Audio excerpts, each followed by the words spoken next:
Oke, eh, selamat pagi semua. Sekali lagi, terima kasih sudah hadir di eh, conference ini ya, secara virtual kita selenggarakan. Terima kasih kehadiran Bapak Ibu semua yang bersedia hadir untuk belajar bersama kami di sini. Kita sudah hadirkan seorang narasumber yang oleh putra bangsa selalu dijadikan rujukan, ya, jadikan guru, karena beliau ini selain juga seorang pendidik, beliau juga figur ibu rumah tangga. Jadi komplit kalau kita mau merujuk persoalan-persoalan yang muncul di masalah pendidikan, itu yang komplit profilnya ini Bu Susan salah satunya, karena beliau dosen sekaligus ibu rumah tangga yang mendampingi anak-anaknya, ya. Jadi Bapak Ibu di sini yang hadir sebenarnya di satu sisi bisa di posisi yang sama dengan Bu Susan, karena Bu Susan juga seorang ibu rumah tangga, ya. Mbak, kita sambil menunggu yang lain, kita akan mulai saja pertemuan ini. Saya akan tampilkan profil Bu Susan, ya, supaya kita sama-sama kenal yang kita hadirkan ini. Bu Susan itu seperti apa sih orangnya gitu ya. Mohon izin Bu, saya akan share screen dulu profilnya Ibu. Ini Bu Susan, ya. Nama lengkap beliau Dr. Cipto Susana, psikolog. Jadi beliau seorang doktor yang pendidikannya diperoleh dari psikologi UGM, ya. S1-nya juga di UGM, S2-nya juga di UGM. Jadi alumni UGM sejati ini beliaunya. Minatnya beliau ada di psikologi klinis dalam konteks budaya, kemudian interaksi antar kelompok. Nah, sekarang ini beliau aktif tercatat sebagai anggota Himpunan Psikologi Indonesia, khususnya yang membidangi Kompartemen 5, yang karya-karyanya itu berupa buku-buku referensi, buku-buku rujukan yang dikompilasi dalam bentuk seri, yang serinya namanya Sumbangan Psikologi untuk Bangsa, ya, kumpulan pemikiran-pemikiran, ide-ide, Sumbangan Psikologi untuk Bangsa. Kemudian beliau juga tergabung di Association of Asian Social Psychology, ya. Jadi anggota Asosiasi Psikolog Asia. International juga aktif di International Association for Cross Cultural Psychology. Ya. Ini organisasi yang beliau aktif di dalamnya. Nah, ini buku-buku yang beliau tulis bersama tim, ya. Yang tadi seri Sumbangan Pemikiran Psikologi untuk Bangsa. Terakhir saya dengar sampai buku kelima, ya, sudah ada buku kelima. Ini buku-buku yang berisi pemikiran-pemikiran yang kalau kita baca, paling tidak kita punya ide, oh bangsa Indonesia ini persoalannya seperti ini, bisa diselesaikan dengan cara seperti ini. Jadi ada alternatif pemikiran begitu. Nah, karya beliau pribadi ini nih, Orang Sulit, ya. Jadi beliau membedah kenapa sih kita ketemu orang sulit itu latar belakangnya apa. Saya selalu ingat kata-kata beliau, kalau ketemu orang yang nyeleneh, ingat aja kalau orang itu punya sesuatu yang belum dibereskan. Jadi kita sampai di pemahaman, oh maklum lah, pasti dia juga punya masalah. Unfinished business dulu kalau istilahnya Bu Susan. Sampai sekarang itu yang saya pegang, kalau lihat orang yang aneh, nggak enak, nah, dia ini kayaknya punya unfinished business, punya masalah sendiri yang belum beres gitu, ya. Nah, ini yang publikasi ilmiah yang beliau terbitkan, ya. Karena sebagai peneliti, penulis, beliau juga banyak melakukan publikasi, ya. Jadi yang hadir bersama kita seorang yang spesial. Jadi sekali lagi beliau seorang pendidik, peneliti, dan yang paling esensi beliau seorang ibu rumah tangga. Jadi kita bisa berguru banyak hal, ya. Jadi cara pandang beliau terhadap satu masalah itu bisa banyak, ya. Bisa dipandang dari akademik, sebagai ibu dan sebagainya. Langsung saja kita masuki acara kita, ya. Ini perkenalannya cukup. Nanti kalau ada yang mau lebih tahu lebih banyak tentang Bu Susan, kita bisa share waktu nanti khusus untuk Ibu Bapak ngobrol langsung dengan Bu Susan. Kita akan siapkan waktunya di sesi ini. Saya akan mulai dulu dengan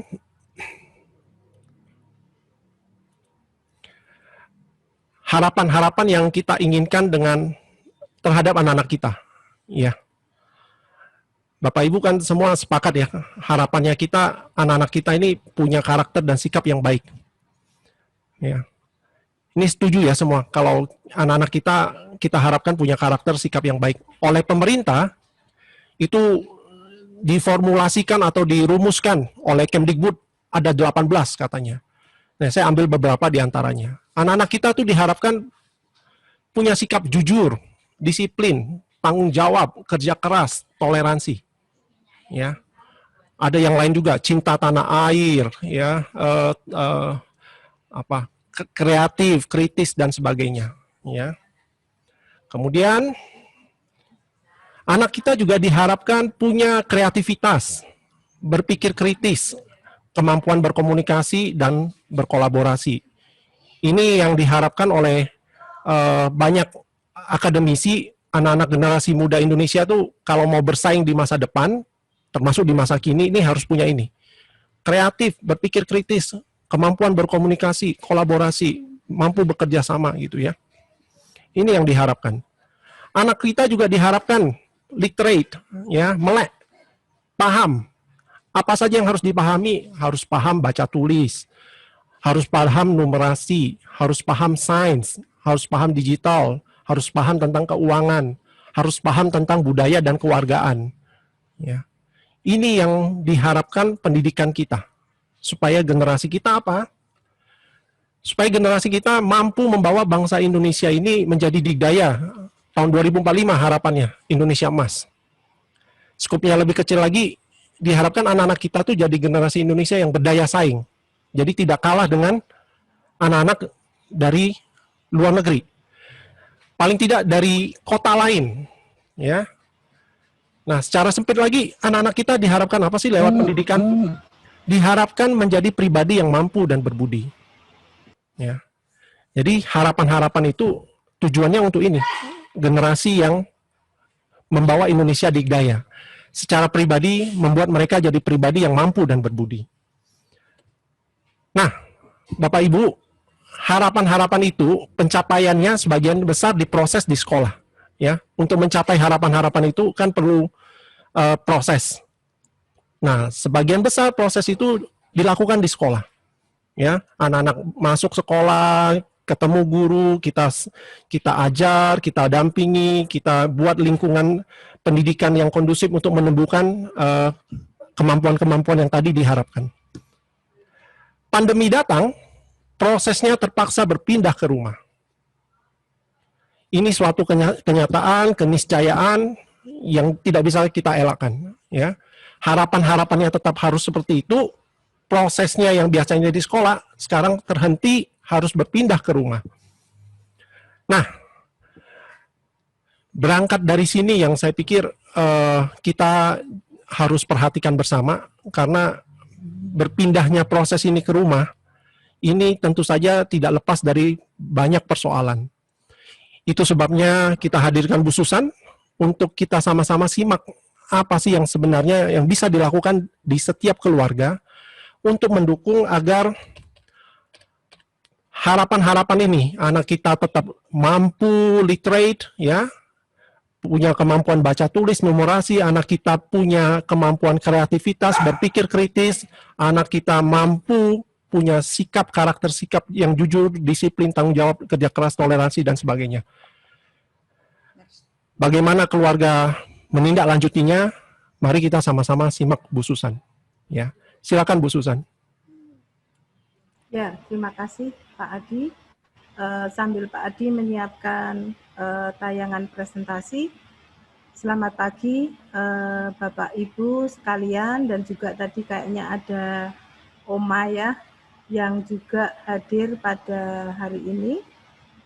Terima kasih Bapak Ibu dan juga Oma bersedia untuk hadir pada hari ini untuk bersama-sama kita akan menjadi sebuah keluarga yang kalau tadi harapannya ini saya kira bukan hanya harapan sekolah putra bangsa, tetapi saya kira itu juga harapan dari kita semua bahwa anak-anak itu kalau kita menyekolahkan anak, harapan kita adalah anak kita tuh menjadi problem solver, jadi bukan orang yang justru bikin masalah atau problem makers gitu ya, tetapi betul-betul adalah problem solver sehingga harapan kita dulu ketika belum pandemi itu sekolah mampu membuat atau membangun sikap kritis, kreativitas, lalu anak itu punya banyak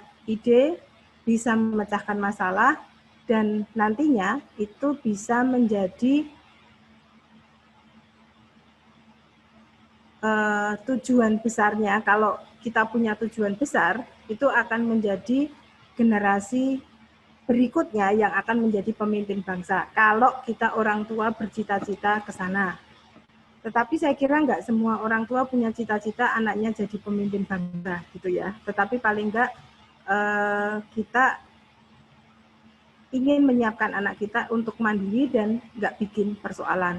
Nah lalu seperti yang dikatakan Pak Adi, persoalannya sekarang ini ketika pandemi anak itu sekolah nggak berangkat ke sekolah dalam arti secara fisik, tetapi anak-anak ini memang 24 jam itu akan di rumah, bahkan jam-jam sekolah maupun jam kegiatan ekstrakurikuler itu harus dilakukan bersama keluarga. Nah ini lalu kita semua itu merasa kelabakan gitu ya. Bagaimana yang dulunya kita ini berbagi tugas dari pagi sampai sore hari di sekolah, lalu orang tua dari sore hari sampai malam hari itu mendidik anak. Tetapi sekarang nampaknya 24 jam anak itu akan didampingi oleh orang tua, meskipun di sekolah itu juga dibimbing oleh para guru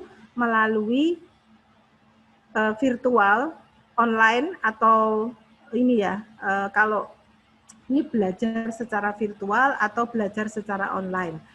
Nah, oleh karena itu Putra Bangsa itu memilih judul bagaimana sih kita menjadi keluarga tangguh di saat pandemi. Ya, Pak Adi, sudah bisa ditayangkan? Baik. Ini sudah tayangkah? Sudah.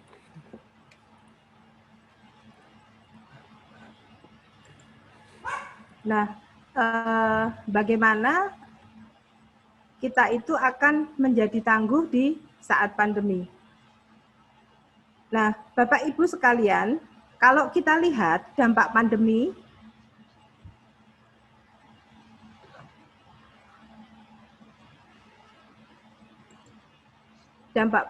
itu banyak sekali ya. Ini yang saya kumpulkan dari berbagai literatur. Jadi saya baca jurnal penelitian, lalu saya juga membaca dari beberapa buku yang itu diterbitkan pada tahun 2020. Saya juga membaca hasil-hasil informasi yang dilakukan atau dikumpulkan oleh WHO dan juga beberapa dari organisasi kesehatan lainnya yang berasal dari luar negeri maupun dari Indonesia. Nah, memang dampak pandemi itu kalau kita lihat itu ada kecemasan, itu jelas. Lalu orang itu merasa kesepian karena diisolasi. Jadi ini terjadi pada orang-orang yang memang diduga terkena COVID-19 atau sudah terkena COVID-19, itu merasa sangat kesepian ketika mereka mengalami isolasi, dan juga ini melanda beberapa atau banyak orang yang terpaksa harus berdiam diri di rumah meskipun tidak harus mengisolasi diri, tetapi mereka minim akan relasi terutama tatap muka dengan orang lain. Nah, ini dampaknya itu seperti itu.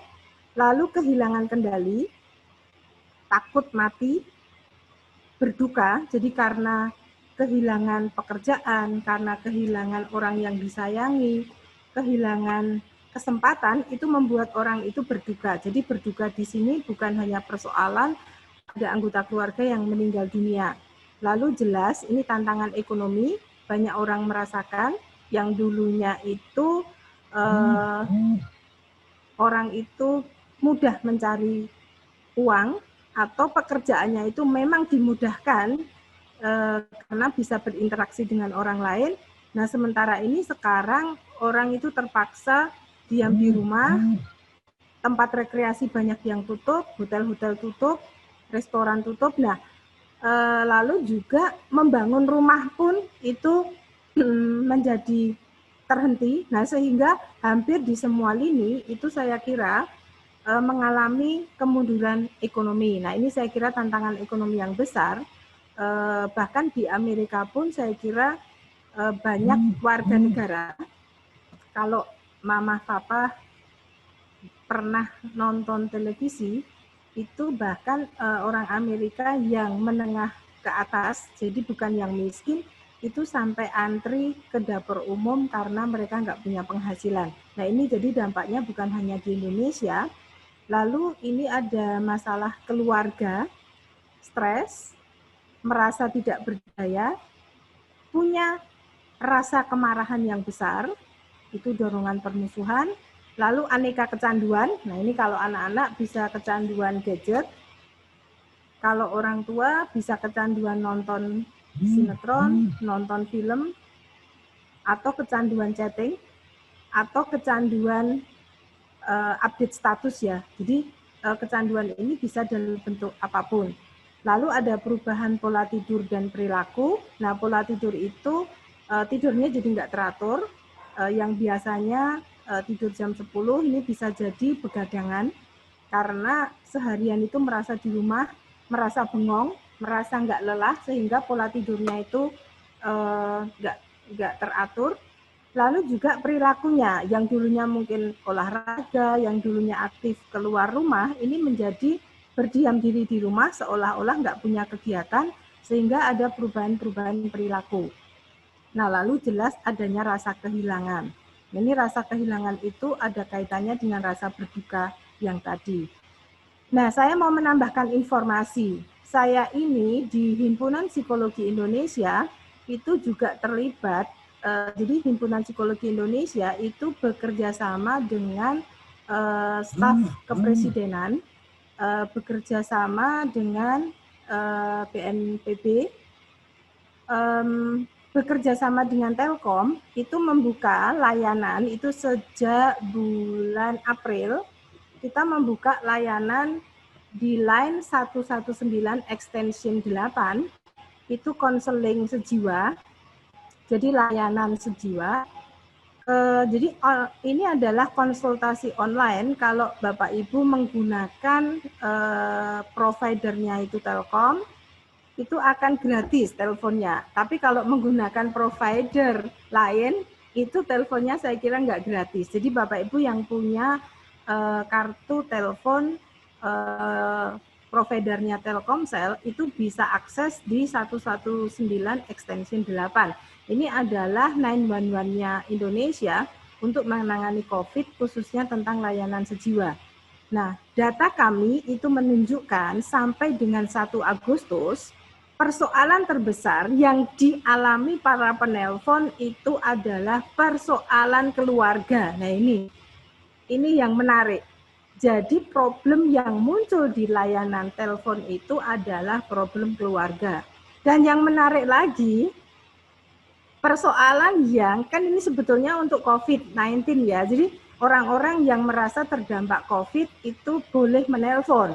Tetapi lebih dari 70% pengguna layanan itu justru orang yang nggak ada kaitannya sama COVID gitu. Jadi stresnya itu stres bukan stres yang berkaitan dengan pandemi COVID. Nah, ini menarik begitu. Jadi kan sebetulnya sebagian besar masyarakat Indonesia itu tanpa pandemi itu memang hidupnya itu bermasalah. Ini yang menarik bagi kami. Karena sebetulnya harapan kami yang 30% itu adalah persoalan yang non-COVID. Tapi enggak gitu ya, justru 70% itu persoalannya berkaitan dengan COVID-19. Nah, yang menarik lagi bagi kami itu adalah begini, persoalan yang paling besar itu yang menurut data kami itu adalah persoalan yang berkaitan dengan perasaan bingung. Nah, ini menarik nih. Jadi seorang yang menelpon di line 119 itu sebagian besar merasa bingung, itu yang pertama. Sebagian besar kedua itu merasa tidak berdaya, ini menarik. Dan sebagian besar ketiga adalah tidak percaya diri. Nah, ini potret orang Indonesia karena kami melayani 29 provinsi. Jadi line ini dibuka dari jam 8 pagi sampai jam 9 malam. Nah, kayaknya Agustus kemarin mulai dibuka 24 jam. Tapi saya tidak yakin apakah sudah dibuka 24 jam. Tetapi rencananya Juli kemarin itu dibuka layanan 24 jam. Jadi ini psikolog di seluruh Indonesia itu akan melayani di saluran ini. Nah, yang menarik juga saya lihat persoalan 90% itu yang mengalami perempuan. Nah, ini menarik. Jadi perempuan itu memang lebih banyak mengalami persoalan dibandingkan laki-laki. Nah, padahal yang sering banyak menangani anak-anak itu adalah perempuan. Nah, ini menurut saya ini perlu kita perhatikan. Jadi papa-papa ini mohon dukungan kepada para mamah-mamah gitu ya. Karena 90% itu perempuan yang lebih mengalami gangguan mental dibandingkan laki-laki. Nah, oleh karena itu kalau sekarang banyak mamah-mamah yang sering ngamuk, sering ini ya, sering marah-marah sama anaknya, sering nggak tahu bagaimana, ya itu adalah potret dari persoalan yang kami tangkap di layanan sejiwa ini yang meliputi 29 provinsi kliennya, kira-kira begitu. Nah, lalu apakah kalau kita petakan sebetulnya apakah persoalannya? Nah, sebetulnya persoalannya itu ada, kalau kita petakan itu menjadi 4 besar, yaitu masalah ekonomi, masalah anak, dan masalah keluarga besar. Jadi kalau mau kita lihat masalahnya tuh ini. Kenapa masalah ekonomi? Ya kita nggak bisa menutup mata. Ini hampir lebih dari 50% masyarakat ini mengalami penurunan penghasilan. Lalu masalah anak ini jelas karena sekarang orang tua itu 24 jam itu harus merawat anaknya. Nah, ini berarti kita perlu refleksi ya. Dulu ketika anak-anak sekolah kok masalah anak-anak ini enggak meningkat. Tapi ketika anak-anak itu tinggal di rumah kenapa masalah anak meningkat? Nah, saya sendiri sebagai orang tua lalu refleksi. Ini berarti kan ada problem nih di keluarga. Ya.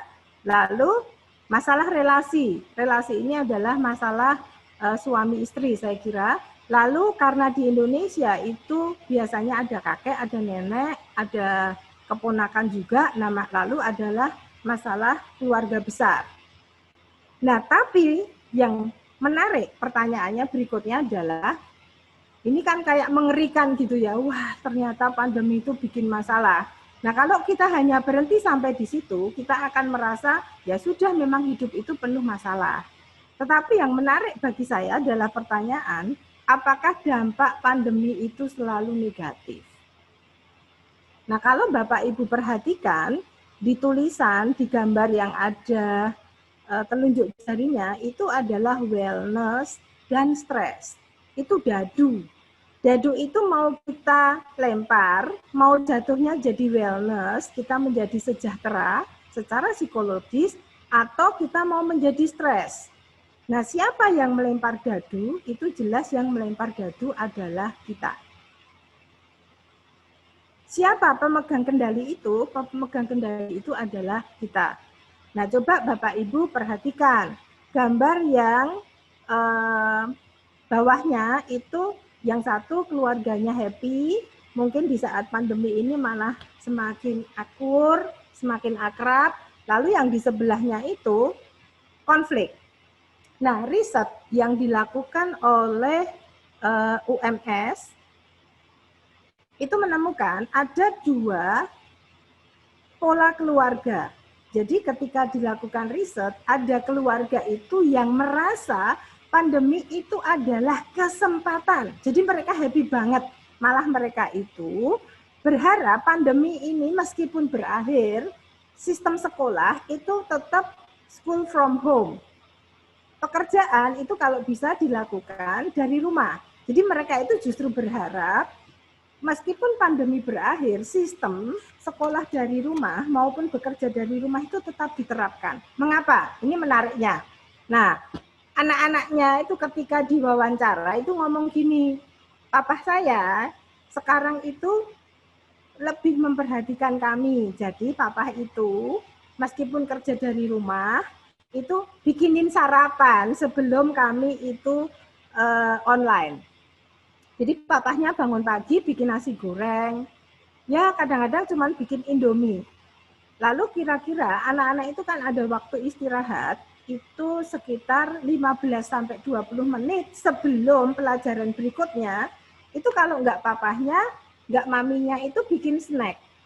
Lalu menyiapkan. Nah, yang mereka selama ini tuh tidak merasakan itu justru happy. Jadi gara-gara pandemi mereka itu merasa lebih bahagia karena mereka sekarang betul-betul merasakan kehadiran orang tua. Lalu ketika mereka mengalami kesulitan belajar, nah ini orang tua yang melihat anaknya sekolah online itu jadi bisa ngerasain, oh ternyata sekolah itu berat. Lalu orang tua ini lebih punya empati.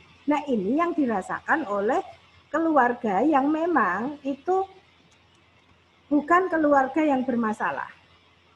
Nah lalu yang muncul di partisipan yang lain, partisipan penelitian ini, itu merasa pandemi itu malapetaka. Mengapa malapetaka? Karena mereka merasa hidup seperti di neraka. Nah, dan ini juga saya temukan, jadi Fakultas Psikologi Sanata Dharma melalui P2TKP itu juga membuka layanan online waktu pandemi. Layanannya itu tidak via call, tetapi dengan cara menulis, lalu kami menanggapi juga secara tertulis. 90% yang masuk itu problemnya adalah merasa rumah itu seperti neraka. Kalau dia mahasiswa, dia merasa nggak tahan karena sekarang harus mendengarkan ibunya ngomel terus-menerus. Kalau dia itu orang tua, nggak tahan karena lihat anaknya itu sulit diatur. Nah lalu mereka itu merasa sekolah itu menjadi hal yang menyenangkan. Mungkin Pak Adi bisa pindah ke slide berikutnya. Sekolah itu menjadi hal yang menyenangkan karena dengan sekolah mereka bisa lari dari omelan orang tua. Itu yang mereka katakan baik di ruang konseling maupun dalam mengisi pertanyaan-pertanyaan penelitian itu. Lalu mereka merasa ngobrol dengan teman-teman, dengan keluar rumah, entah itu kerja kelompok, entah itu hanya hangout, entah itu ekstrakurikuler, itu merupakan sarana menghindari rasa sumpek di rumah. Nah lalu sama, orang tua yang ditanya juga sama, mengatakan kerja itu adalah salah satu cara sumpek, keluar dari sumpek selama di rumah. Jadi kalau seorang istri yang bekerja, itu katanya dengan bekerja itu paling enggak ngurusin rumah setengah hari. Enggak ngurusin anak. Kalau suami sama, bekerja itu adalah salah satu sarana untuk tidak mendengarkan omelan istrinya. Ini menarik menurut saya. Jadi ada 2 macam keluarga, yang satu sangat berharap-harap sistem ini berlanjut terus setelah pandemi, yang satu nggak tahan karena mereka merasa di rumah itu sumpek banget. Nah, oleh karena itu yang mau kita lihat. Mengapa ada dua perbedaan mendasar dari keluarga. Nah, lalu apa yang membedakan yang lainnya? Ternyata selain sebelum pandemi kondisi keluarga itu sudah bermasalah, ini yang menyebabkan pandemi ini semakin bermasalah. Yang kedua itu adalah biasanya orang itu sudah punya kecenderungan atau sudah mengalami gangguan mental sebelumnya. Jadi orang yang sudah depresi itu akan semakin depresi, orang yang paranoid akan semakin paranoid, begitu seterusnya. Lalu biasanya orang-orang yang bermasalah saat pandemi itu adalah orang yang sulit mendapatkan dukungan sosial. Jadi selama ini kalau punya masalah itu sulit mendapatkan dukungan sosial. Jadi di rumah nggak ada yang support. Lalu ini yang menarik, orang yang sibuk dengan dirinya sendiri, selfish, hanya memikirkan keuntungan diri sendiri, ini biasanya akan lebih bermasalah di saat pandemi. Lalu yang berikutnya, orang yang merasa kehilangan kendali dirinya, itu juga adalah orang-orang yang bermasalah di saat pandemi. Dan yang menarik adalah yang terakhir, adalah orang yang kurang peduli pada orang lain, jadi nggak punya compassion, nggak punya rasa solidaritas, itu biasanya lebih bermasalah ketika pandemi. Karena yang dipikirkan adalah persoalan hidupnya sendiri. Nah, lalu ini ciri-ciri pribadi yang rentan. Ini bisa kita lihat, nanti kita perlu melihat diri kita masing-masing. Apakah saya punya ciri-ciri kepribadian yang seperti ini yang membuat saya menjadi lebih rentan ketika pandemi? Nah, biasanya orang yang penyendiri, merasa nggak punya teman, nah ini. Saat pandemi itu tetap merasa semakin nggak punya teman. Nah, apakah memang saya itu tipe orang yang dalam keramaian pun itu loneliness gitu ya. Nah, kalau saya memang seperti itu, maka saat pandemi ini eskalasinya akan meningkat. Lalu yang kedua, tipe perfeksionis. Harus sempurna. Nah, ini sama. Siswa atau mahasiswa yang harus sempurna, ini akan stres di saat pandemi. Karena apa? Sistem belajarnya itu udah beda.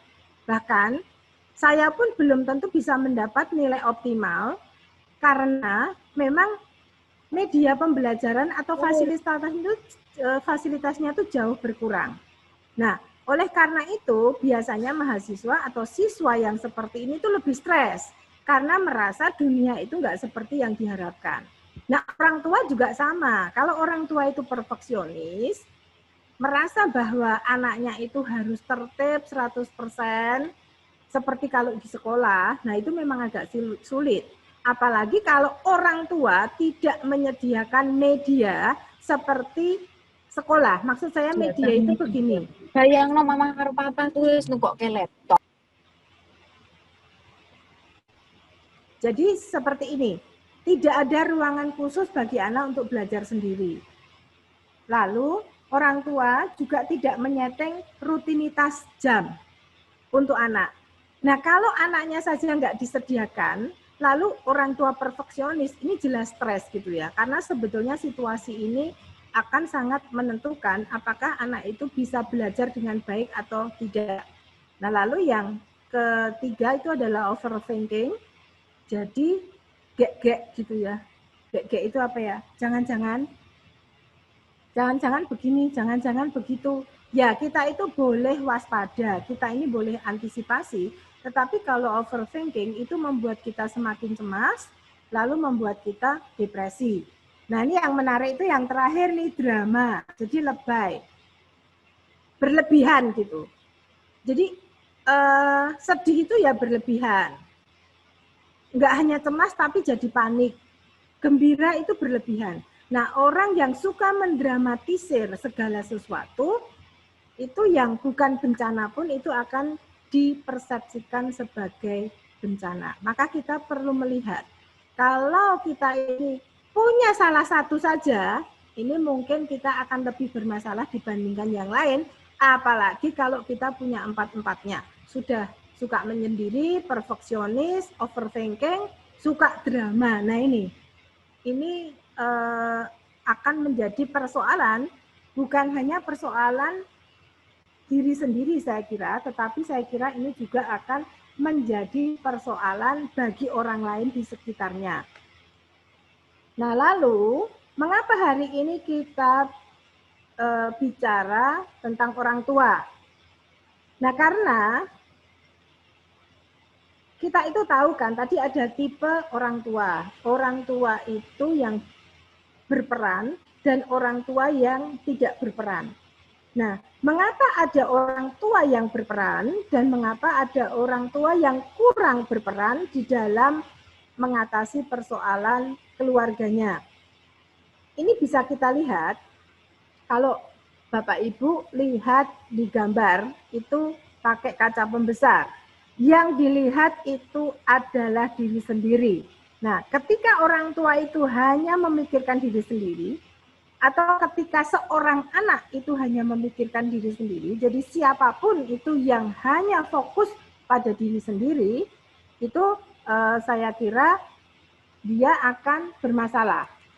Nah, orang yang berfokus pada diri sendiri, itu biasanya cenderung sibuk dengan dirinya sendiri, dia akan terkungkung dalam masalahnya sendiri, kurang peduli pada orang lain atau low compassion, lalu juga kurang punya rasa kendali diri. Nah, jadi ciri-ciri orang yang kurang berperan, entah kita sebagai parent, atau kita sebagai pribadi, sebagai atasan, kita sebagai bawahan, sebagai karyawan, kita sebagai guru, atau kita sebagai siswa, mengapa kita ini menjadi kurang berperan dalam problem solving, itu karena punya ciri-ciri macam ini. Nah, nanti mari kita refleksi.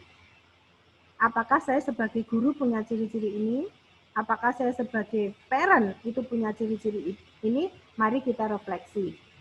Nah, Bapak Ibu sekalian, sebetulnya pandemi ini mengingatkan kita akan dua hal yang utama kalau kita mau lihat.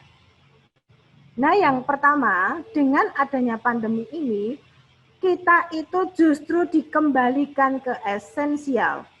Kita sebagai manusia yang punya banyak tools, punya banyak sarana untuk memecahkan masalah.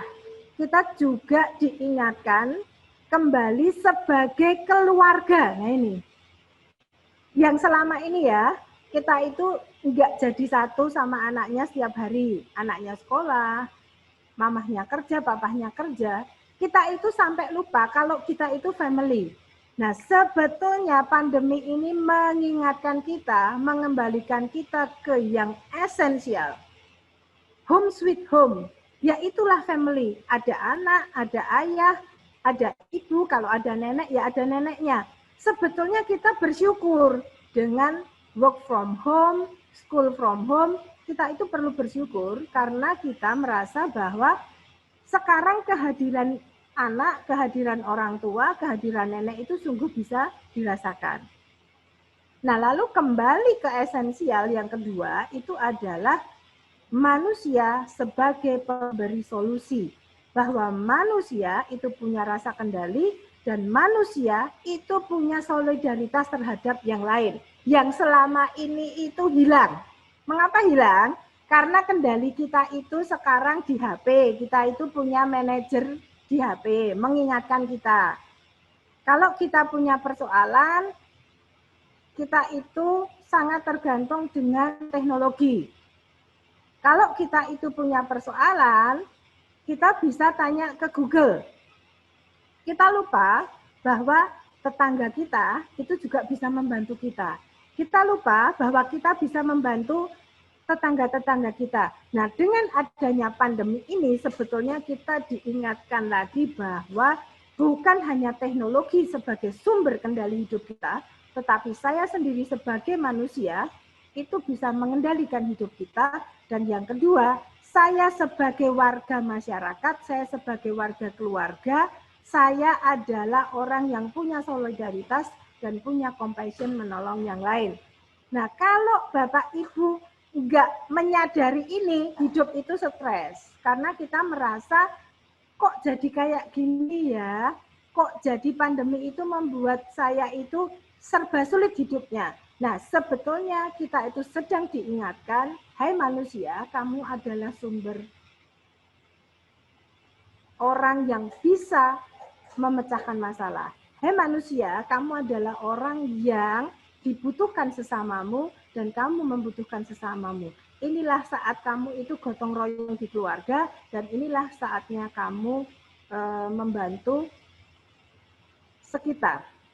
Nah, lalu hari ini kita bicara mengapa keluarga penting. Nah, kalau Bapak Ibu lihat di gambar itu, lingkungan paling kecil yang mempengaruhi hidup anak, itu kalau Bapak Ibu lihat, itu gambarnya itu ada immediate family. Jadi memang keluarga itu adalah lingkungan pertama dan lingkungan utama tempat anak itu dididik, dikembangkan. Kalau anak itu jadi kreatif atau enggak kreatif, anak itu jadi bijaksana atau enggak, itu kalau menurut gambar ini, itu adalah family. Nah, di dalam dunia modern, kita ini dunianya modern, keluarga itu dibantu oleh sekolah. Makanya di situ ada child care center or school. Ya. Itu panahnya dari mana? Dari parent. Jadi parent itu di dalam dunia modern dibantu oleh lembaga penitipan anak, PAUD, dan juga sekolah. Jadi bukan panahnya dari sekolah ke keluarga ya. Kalau Bapak Ibu lihat panahnya itu dari family ke sekolah. Itu artinya keluarga nih yang nitipkan ke sekolah. Jadi harusnya keluarga itu bukan pasrah. Lawang namanya titip. Orang yang dititipi itu adalah bukan penanggung jawab utama. Orang yang nitip itu adalah penanggung jawab utama. Karena titipan itu harus dibawa pulang dan menjadi tanggung jawab keluarga. Nah, lalu keluarga itu dibantu oleh tetangga karena lingkungan di sekitar kita yang paling dekat itu adalah tetangga. Sekali lagi, bukan tetangga itu juga yang menjadi tanggung jawab utama anak kita. Nah, lalu lingkaran yang lebih besar di luarnya itu adalah lingkaran-lingkaran yang tidak langsung berkaitan dengan pendidikan anak kita. Nah, maka hari ini mari kita memfungsikan kembali fungsi keluarga kita masing-masing karena kita sudah diingatkan oleh pandemi dan kita juga perlu melihat kerangka berpikirnya Grothendieck, ecological system theory. Jadi kalau kita lihat seperti itu. Nah, lalu yang berikutnya, apa yang perlu dilakukan oleh keluarga? Keluarga itu harus bisa membuat semua anggota keluarga itu tidak kehilangan kendali dan tidak kehilangan rasa kebersamaan dengan orang lain. Ini dua hal ini penting. Nah, yang menarik adalah beberapa saat yang lalu HIMSI itu membuat panduan untuk masyarakat. Salah satunya kami mengundang Alisa Wahid. Alisa Wahid itu lulusan Fakultas Psikologi Gadjah Mada. Beliau adalah putrinya Gus Dur. Beliau mengusulkan untuk membangun keluarga tangguh itu seperti apa. Nah, yang pertama, Ibu Alisa Wahid itu mengatakan keluarga yang tangguh itu adalah keluarga yang sadar akan tantangan. Jadi kalau keluarga itu tidak sadar bahwa punya tantangan, maka keluarga akan merasa kalau ada tantangan ini problem. Maka Alisa Wahid itu mengingatkan keluarga yang sadar tantangan dan sadar bahwa melalui tantangan itu mental akan bertumbuh, maka keluarga ini akan menjadi keluarga yang tangguh. Dan Bapak Ibu sekalian, tantangan keluarga itu nggak sama. Jadi kita nggak bisa mengatakan, lah ya wong kamu begini, lah ya wong kamu begitu. Nggak bisa. Setiap keluarga itu punya tantangan sendiri. Kita nggak bisa iri dengan persoalan orang lain. Dan kita nggak bisa membandingkan persoalan keluarga kita dengan orang lain. Alisa Wahid mengingatkan bahwa kita perlu sadar bahwa kita punya tantangan. Nah, lalu yang kedua, keluarga yang tangguh itu keluarga yang proaktif, panjang akal. Bukan menyalahkan orang lain. Bukan cuma marah-marah sama anaknya gitu ya. Bukan.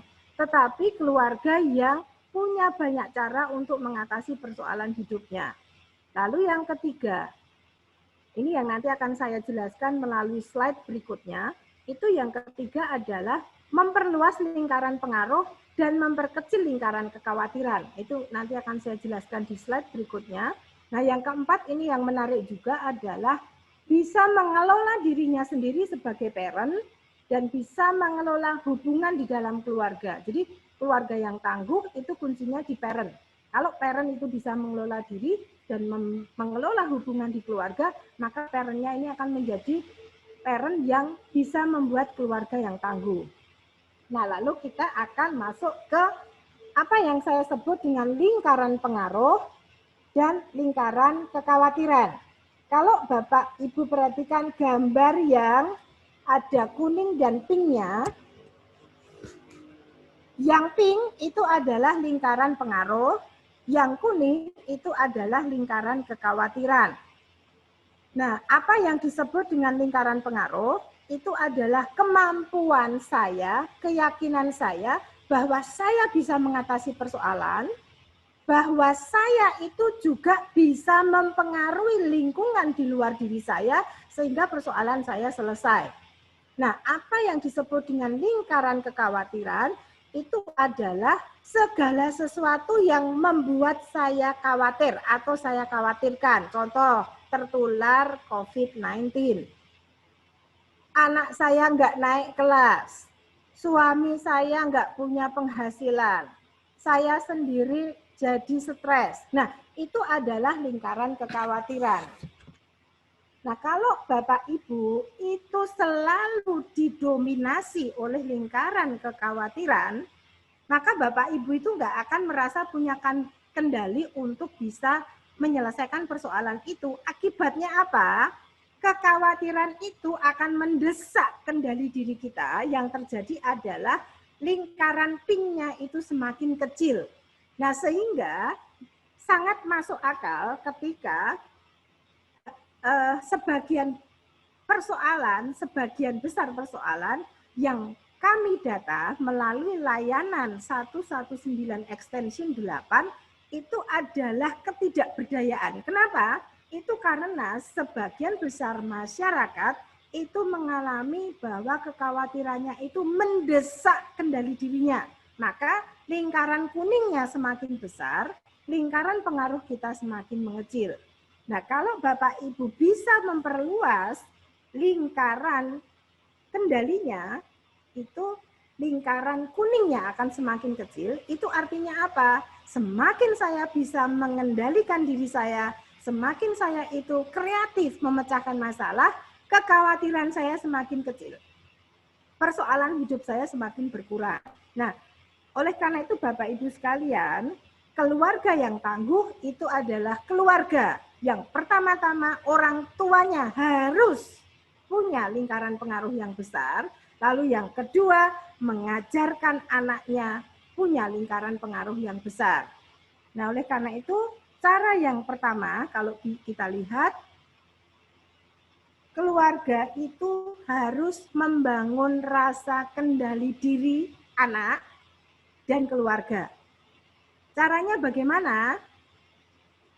Cara yang pertama itu adalah membangun rasa aman yang mendasar.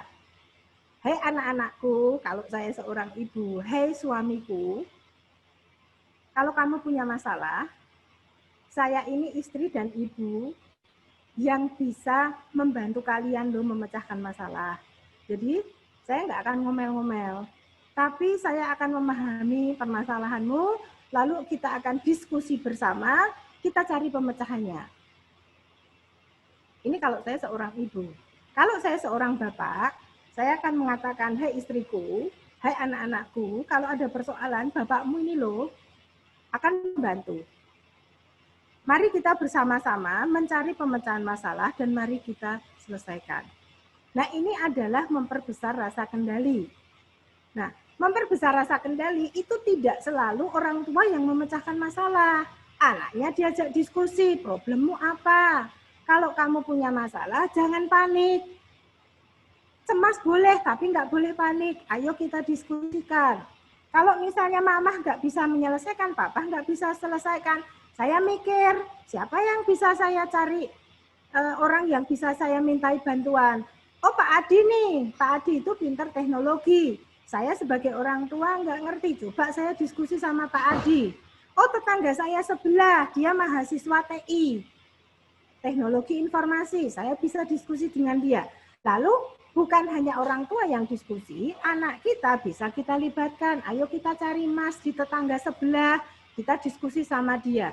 Nah, ini yang saya sebut dengan rasa aman mendasar. Jadi anak itu merasa aman di rumah karena ayah ibunya nggak ngomel, tapi ayah ibunya membantu memecahkan masalah. Bahkan kalau orang tuanya nggak bisa memecahkan masalah, anak dan orang tua bersama-sama mencari sumber daya di luar dirinya yang bisa dimintain bantuan.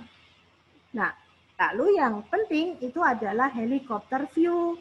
Anak-anak diajak berpikir pakai helikopter. Kalau kita tuh naik pesawat terbang, persoalan itu akan terlihat lebih jelas dari atas dibandingkan kalau kita dari bawah.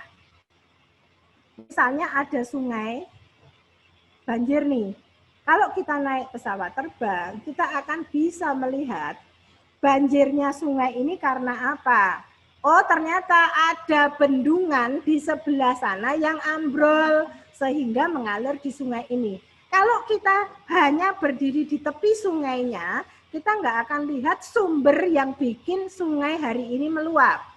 Oh, kalau kita naik helikopter, kita akan lihat, oh bendungannya itu jebol. Jadi yang perlu kita upayakan untuk dibetulkan itu adalah bendungannya. Nah, kalau Bapak Ibu nggak punya helikopter view, yaitu kayak orang yang hanya berhenti berdiri di samping pinggir-pinggir sungai. Cuman bilang, banjir, banjir, nggak hujan kok banjir. Hanya bingung dengan dirinya sendiri, lalu panik, anak-anak juga panik. Maka anak-anak perlu dilihat, perlu diajak untuk melihat. Pakai cara pandang yang lebih luas. Persoalan itu, ujung pangkalnya itu nanti akan ada di masa yang akan datang.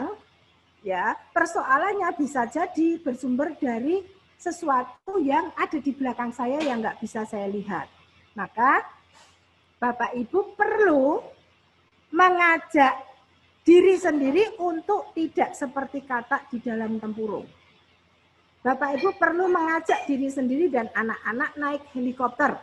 Jadi kalau melihat persoalan itu menjadi lebih luas. Nah, orang yang naik helikopter itu jadi ngerti sumber persoalannya ada di mana. Jadi nggak hanya nyalahin sana sini gitu. Nah, kira-kira begitu. Lalu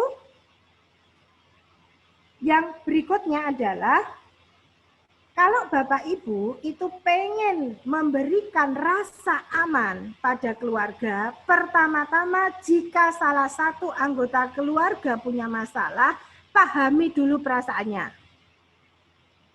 Jangan dimarahin dulu. Lalu saling berkomunikasi tentang perasaan, apa yang kamu rasakan. Baru yang ketiga adalah, yuk kita naik helikopter. Masalahmu apa? Mari kita selesaikan secara lebih cerdas. Nah, ini kalau orang tua bisa berfungsi seperti ini, anak-anak nggak bingung. Nah, lalu yang berikutnya, Pak Adi mungkin bisa ke slide yang, nah ini akan saya jelaskan nanti kalau ada tanya jawab. Nah, slide yang berikutnya yang lebih menurut saya dahsyat itu adalah berkontribusi. Jadi riset, penelitian itu menunjukkan orang yang menolong orang lain itu biasanya orang yang minim masalah. Orang yang berkutat dengan dirinya sendiri biasanya orang yang full dengan masalah. Maka kalau Bapak Ibu pengen bebas masalah, tingkatkan compassion, tingkatkan kepedulian, tingkatkan welas asih untuk menolong orang lain. Ini yang perlu Bapak Ibu camkan. Supaya anak-anak nggak stres, ajaklah anak-anak untuk tidak hanya memikirkan dirinya sendiri, ajaklah anak-anak untuk memikirkan orang lain. Nanti kita bisa diskusi secara lebih detail mengapa compassion, mengapa gotong royong itu membuat orang lebih minim masalah dibandingkan orang yang egois. Nah, bagaimana caranya? Bapak Ibu bisa mengajak anak-anak dan keluarga membantu orang lain. Nah, saya mau memberi contoh nanti di dalam video. Video itu kami buat ketika kami launching buku panduan untuk masyarakat. Kami memang membuat video untuk education. Nanti kita akan putar bagaimana berkontribusi terhadap masyarakat dalam kondisi yang minimal. Artinya kita nggak harus menunggu kaya untuk bisa berkontribusi pada masyarakat. Nah, lalu yang berikutnya, membuat anak itu menggunakan media sosial itu secara cerdas. Jadi tidak untuk main game, tidak untuk baca berita hoax, tapi gunakan media sosial itu untuk membantu orang lain, berkontribusi terhadap sesamanya. Jadi media sosial itu jangan hanya untuk narsisistik, update status, hari ini makan apa, hari ini ke resto mana, wah itu nggak empati sama sekali. Kenapa? Karena banyak orang nggak bisa makan, sementara update status kita itu kemewahan. Ini yang menurut saya kita kehilangan akal sehat ketika kita itu pamer ya di media sosial. Apalagi saat pandemi, pamer di media sosial itu menurut saya sendiri tidak bisa menoleransi orang-orang macam ini yang menurut saya nggak punya empati sama sekali. Jadi media sosial contohnya kita bisa membuat konten-konten edukatif. Kita juga bisa memberikan informasi-informasi kayak misalnya, Bapak Ibu tahu bahwa ada line 119 extension 8. Gunakan media sosial untuk menyebarkan berita ini loh, masyarakat yang punya masalah, pemerintah sudah menyediakan line 119. Nah, ini yang saya sebut kontributif. Nah, lalu mengapa kebersamaan dan solidaritas itu penting? Ini riset menunjukkan selama puluhan tahun pandemi itu selalu berulang, bencana alam itu selalu ada. Nah, krisis-krisis itu diteliti sepanjang segala abad. Krisis-krisis sosial itu bisa diselesaikan bukan melalui setiap orang itu berdaya saja, tetapi krisis sosial itu bisa diselesaikan kalau kita mau bersama-sama saling peduli satu sama lain. Nah, kalau kita punya kepedulian, sebetulnya kita tuh nggak mungkin ke toko nggak pakai masker. Bapak Ibu yang ke toko nggak pakai masker, ke pasar nggak pakai masker, itu pasti tidak peduli pada orang lain. Nah, riset itu menunjukkan pandemi, krisis apapun itu terselesaikan bukan hanya karena setiap orang itu pandai memecahkan masalah, tetapi karena setiap orang peduli pada orang lain. Nah, jadi kalau ada orang yang sekarang melanggar protokol, nggak usah panjang lebar, pasti orang ini kurang peduli pada orang lain. Gitu aja, beres. Bukannya orang ini nggak tahu informasi, pasti tahu informasi, tapi dia nggak peduli pada orang lain. Nah, ini adalah tolak ukurnya. Nah, yang menarik lagi dari buku The Psychology of Pandemic, ahli virus itu mengatakan bahwa pandemi, terutama influenza, itu tidak akan selesai. Dia setiap sekian dekade itu akan berulang. Mengapa?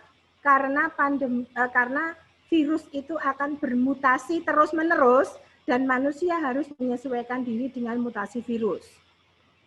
Maka saran dari para ahli virus itu adalah kita harus cerdas, harus secara fisik cerdas, otaknya cerdas, harus secara fisik sehat, dan harus secara mental itu kuat, sehingga kita bisa hidup berdampingan dengan pandemi. Jadi Bapak, Ibu, Oma, Opa sekalian, pesan saya adalah, meskipun pandemi berakhir, kita perlu yakin pandemi itu tidak akan pernah berakhir.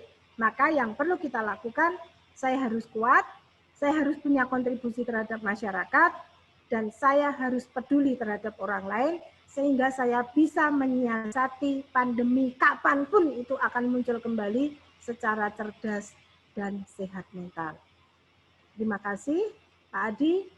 Akhir kata, kita akan menyaksikan film pendek yang sangat pendek, dan sesudah itu Pak Adi akan membuka forum untuk ngobrol bersama. Terima kasih Pak Adi. Terima kasih Bu Susan. Baik Bapak Ibu, kita akan saksikan bersama. Saya stop share dulu untuk layar Bu Susan. Seperti yang disampaikan Bu Susan, di organisasi yang Ibu Susan aktif di dalamnya, ada satu karya video yang dibuat, ya. Jadi kita akan saksikan karya video itu.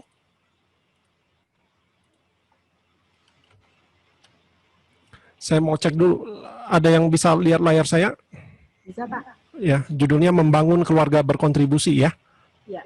Baik.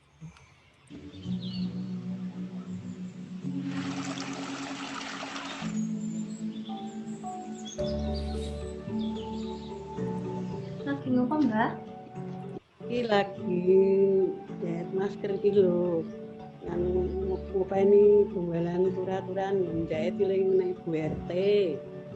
Iki ana klambi wis salah tak kumbah arep tak gawe masker. Bisa apa Mbak? Iso yo engko anggere kumbah tak ketok resik rak ketok apik men. Kayak wangi Mbak. Yo, iki carane iki dukur iki. Gunting dipodo iki lah. Ya, gunting iki. Nah, iki selembar wae. Iki kan raket loro. Nah, gunting dipodo iki. Cukup toh kembali. Ya,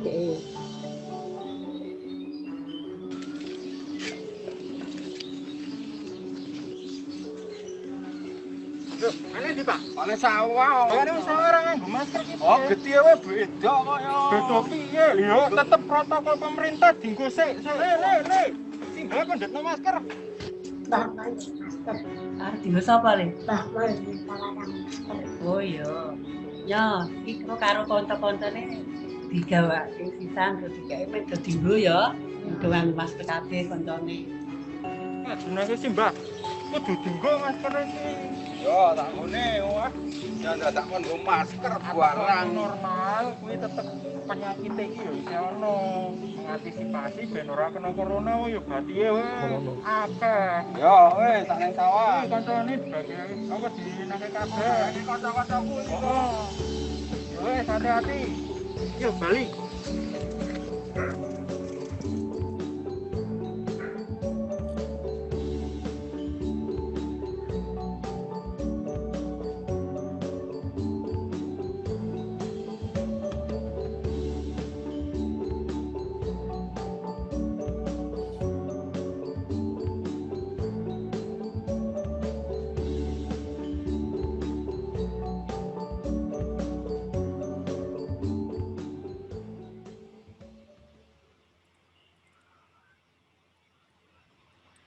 Gimana tadi di tempat Bu Susan, bisa disimak videonya Bisa, Pak. tadi? Oh Bisa. ya, baik.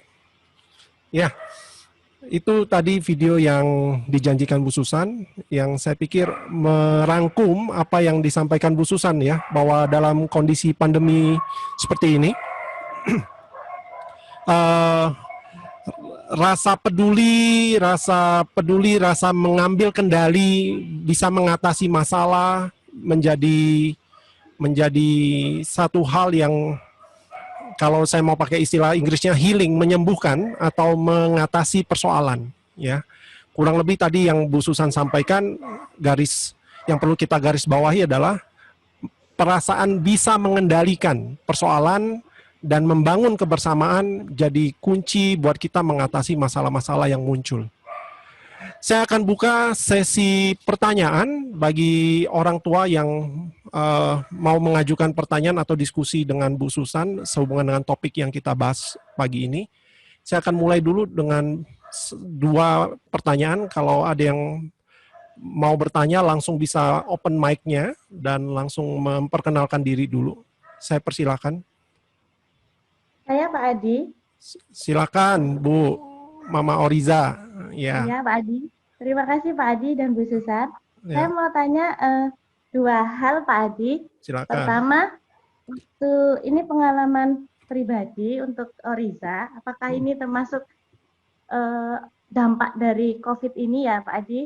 Kan setelah Oriza libur yang di TKB itu, mau ke SD itu kan dia sempat libur, tidak ada kegiatan ya Pak Adi. Terus itu dia mengalami konstipasi. Nah, konstipasinya itu tapi lucu Pak Adi. Jadi tidak seperti yang anak-anak pada umumnya gitu Pak Adi.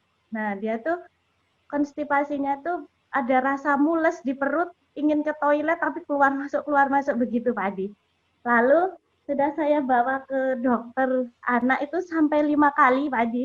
Dan dinyatakan tidak ada permasalahan anatomikal di ususnya gitu, di pencernaannya, semua baik. Kemudian saya baca beberapa jurnal literatur itu tentang stres anak itu. Terus saya berpikir apakah anak saya itu stres karena biasanya kan bertemu dengan teman-teman, berkegiatan gitu.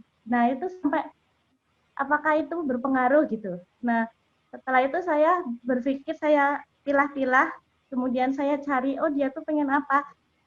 Saya belikan puting, terus saya ajak dia untuk interaksi di sawah, karena kan untuk saat ini mungkin yang aman di sawah gitu ya Pak Din, tidak di lingkungan yang banyak orang. Kalau sawah kan sepi, saya ajak main layangan, saya ajak ini, ternyata konstipasinya itu sembuh Pak Adi gitu. Apakah itu berpengaruh ke psikosomatis anak itu gitu Pak Adi. Terus yang kedua, saya mau tanya tentang, ini kan dia kan belajarnya kan di rumah ya Pak Adi, berarti untuk lain-lain itu saya harus lebih baik sebagai orang tua tuh bagaimana ketika mendampingi anak. Ketika Oriza ini saya dampingi, saya misalnya mengerjakan LS, saya dampingi itu kayak rasa percaya diri dia untuk mengerjakan itu kurang. Misalnya ketika dia mengerjakan tuh, mah ini bener nggak, mah ini bener nggak, begitu Pak Adi. Terus saya kok jadi bertanya terus, sudah kerjakan dulu, nanti kalau sudah nanti mama lihat gitu. Enggak, Ma ini bener enggak gitu. Akhirnya saya tinggal las, kamu kerjakan salah, enggak salah nanti dikoreksi sama Bu Guru. Kalau semisal kamu salah nanti kita bahas bersama. Akhirnya saya seperti itu, karena kok malah rasa percaya dirinya dia tuh, ayo Mas ini, begitu terus Pak Adi gitu. Jadi saya sebagai orang tua tuh bagaimana menjadi problem solving untuk anak belajar gitu. Terima kasih Pak Adi dan Bu Susan. Makasih. Baik, ini sebenarnya ditujukan ke Bu Susan ya. Saya tampung satu. Ada pertanyaan kedua yang mau diajukan orang tua sehubungan dengan topik kita pagi ini. Ya, terima kasih. Oke, sambil menunggu Bu Susan mungkin langsung bisa ditanggapi Bu Susan dari Mama Ori. Oke, terima kasih Mama Oriza. Betul sekali Mama Oriza bahwa gejala-gejala fisiologis itu bisa mengindikasikan bahwa seseorang itu mengalami stres. Dan ini enggak hanya terjadi pada anak-anak ya, ini bisa terjadi pada setiap orang di setiap usia. Nah, kalau tadi Mama Oriza mengatakan bahwa Orizanya itu juga kurang pede, saya kira mungkin perpindahan dari TK ke kelas 1 itu tantangan ya.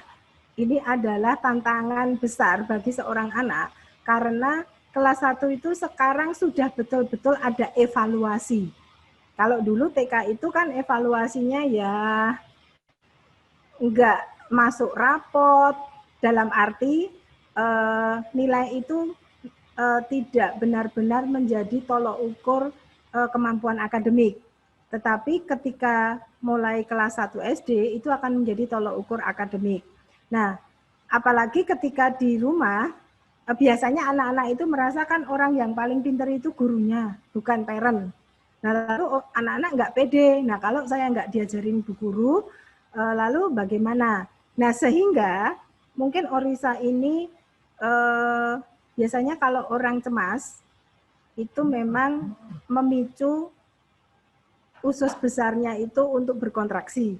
Nah, sehingga yang terjadi biasanya kalau orang cemas itu sering ke kamar mandi atau ini menstimulasi kandung kemih ya, sehingga kalau enggak BAB juga buang air kecil. Nah, sebetulnya apa yang dilakukan oleh Mama Orisa itu udah betul. Artinya dibawa jalan-jalan ke sawah, ini adalah relaksasi. Lalu yang kedua, memelihara binatang. Riset itu menunjukkan binatang itu adalah salah satu cara untuk membuat orang merasa nyaman. Jadi beberapa penelitian itu menunjukkan ketika orang itu kesulitan berelasi dengan orang lain, kalau dia bisa membangun kelekatan dengan binatang, orang ini akan lebih sehat mental. Karena binatang itu lebih bisa memberikan rasa nyaman dengan cara yang berbeda dengan orang.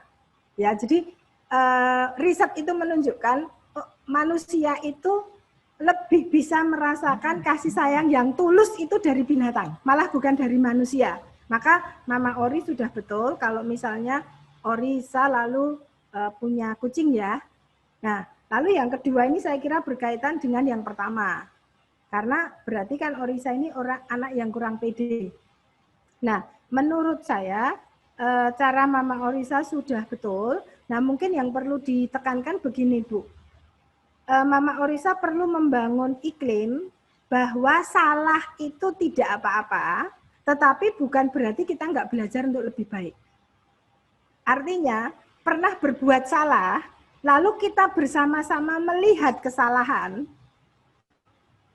dan memperbaiki itu lebih penting daripada nilainya tinggi tetapi kita sebetulnya nggak ngerti prosesnya seperti apa. Nah, kalau di rumah Mama Orisa bisa membangun iklim seperti ini, maka Orisa itu akan merasa bahwa kesalahan itu tidak apa-apa.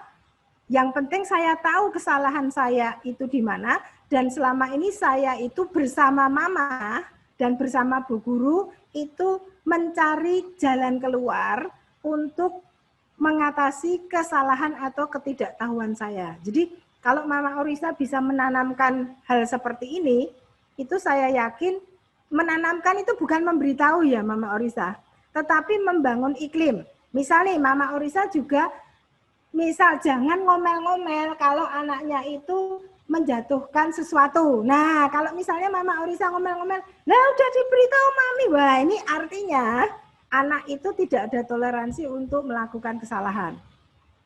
Atau Mama Orisa nggak ngomel sama Orisa, ngomel sama papanya. Nah ini, misalnya papanya salah sedikit, Mama Orisa ngomel. Nah ini Orisa itu melihat, mama saya misalnya tidak punya toleransi terhadap kesalahan. Sehingga Orisa itu menjadi cemas. Nah saya yakin mungkin Mama Orisa nggak seperti itu. Ini tadi contoh saya aja gitu ya. Jadi membangun iklim itu adalah membangun iklim di dalam keluarga. Jadi bukan hanya terhadap Orisa, tetapi bagaimana kita memperlakukan orang lain di sekitar kita itu akan dipelajari oleh anak, karena anak itu adalah observer paling hebat sedunia. Jadi kita itu kalah kalau sama anak-anak. Bahkan wajah Mama Orisa yang nggak puas gitu ya, hanya kernitan di kening itu, sedikit aja itu anak bisa merasakan. Mungkin Pak Adi nggak merasakan, wah Mama Orisa udah ngomel-ngomel aja, Pak Adi bebal gitu ya. Tapi seorang anak itu melihat kening mamahnya yang mengkerut gitu, itu sudah paham bahwa mamahnya nggak terima kalau anaknya salah. Kira-kira begitu. Itu Pak Adi yang bisa saya sampaikan. Baik, Bu Susan, betul nggak kalau kita hubungkan dengan materi Bu Susan, Mama Oriza sudah pada tahap mengambil kendali. Ya. Tadi kan ada persoalan Oriza punya psikosomatis seperti itu, diambil kendali, diajak ke sawah, jalan, kemudian ada pet-nya, relaksasi dan sebagainya. Ini yang Bu Susan maksudkan tadi mengambil kendali ya Bu ya? Itu Mama Oriza mengambil kendali, mencoba memahami anaknya. Itu yang act tadi ya Pak, ada acknowledge, yang ACT tadi Pak. Nah itu Mama Oriza sedang mencoba memahami anaknya, lalu membantu anaknya relaksasi.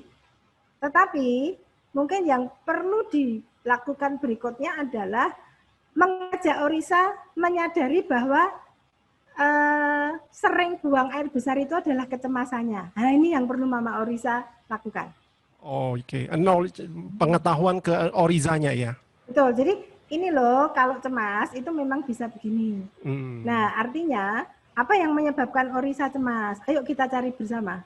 Oh, oke. Jadi bukan sekedar Mama Oriza itu memberi kucing atau mengajak ke sawah. Kalau seperti ini kan Oriza lalu nggak menyadari. Oh, oke. Kalau cemas yang dia alami itu besar itu yang karena dia alami kecemasan. Oke. Nah lalu diajak ngobrol.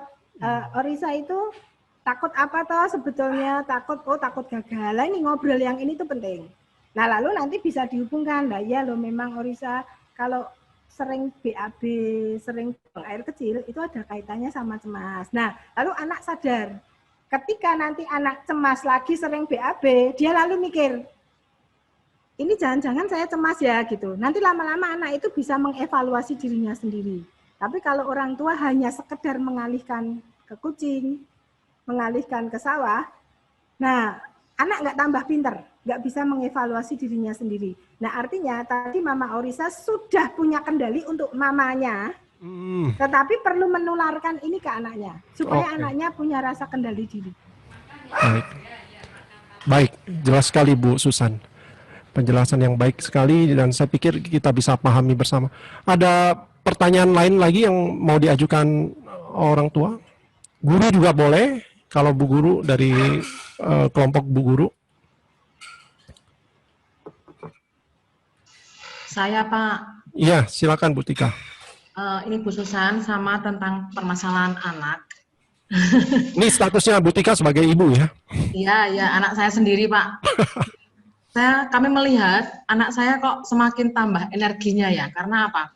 Karena kalau dia misal selesai online, dia itu jalan sama teman-teman, kemudian main layangan.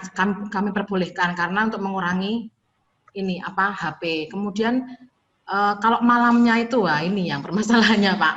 Apakah mengalami hal yang sama ya Mama Papa online YouTube. Jadi mungkin sampai malam sekali, kemudian pernah ya Bu ya, ini mumpung Bu Guru G4-nya ada di sini, ngantuk kalau online. Jadi bagaimana ya Bu ya, sudah banyak sekali saya wow gitu, ayahnya juga, terkadang Bu Guru juga kami minta tolong, tapi kadang ya 1 hari 2 hari, Haria juga bisa ngikutin, tapi terkadang kalau malam kemudian kami sudah bobok duluan ya kami tidak tahu dia sampai jam berapa.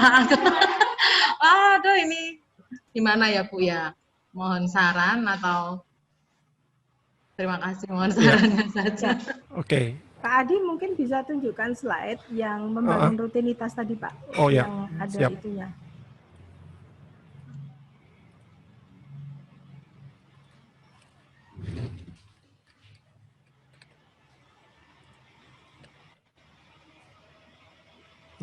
Nah, Bapak Ibu sekalian, ini bukan hanya untuk Bu Tika ya.